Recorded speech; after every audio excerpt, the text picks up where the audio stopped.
Before we can solve the problem of how mass and energy are related, we need to agree upon the units of measurement we're using to quantify the problem. We also need to know the level of accuracy I can expect to achieve when taking measurements of these quantities using my own equipment. To measure an object's mass, I'll be using a digital kitchen scale. Now, I got this scale for less than 20 bucks, so it's pretty cheap, and it can't measure with nearly the same precision as a high-quality laboratory-grade scale, of course.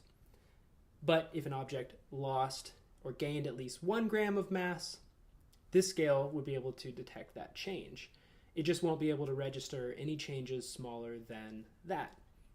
Now, since it's accurate down to the level of 1 gram, I'll be using grams, G, as our unit of mass. Now, I'll measure a few objects using my scale.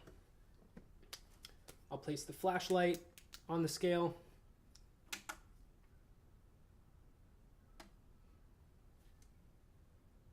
And it has a reading of 50 grams. So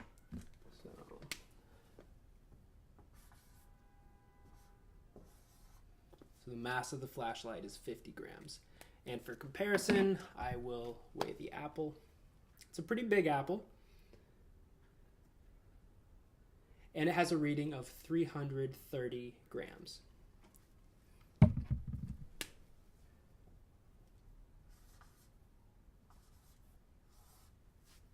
Good enough.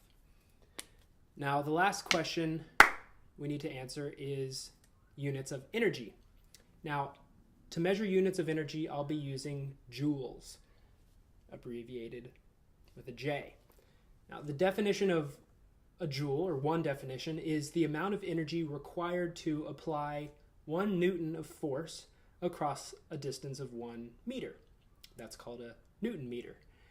There are many different units of measurement that can be combined to derive units of energy.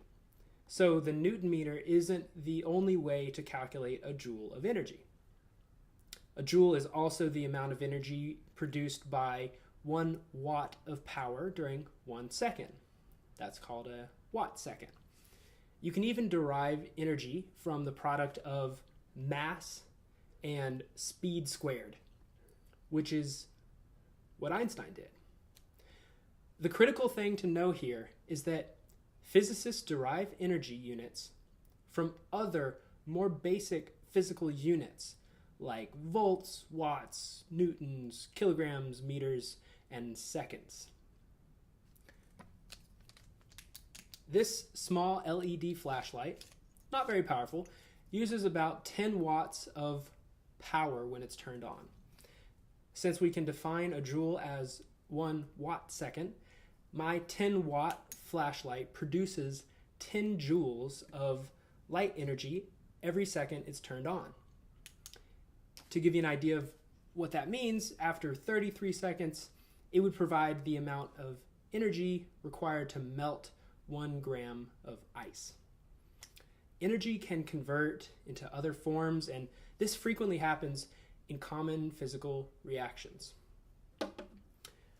But in the case of my flashlight, the energy it's producing per second is 10 joules.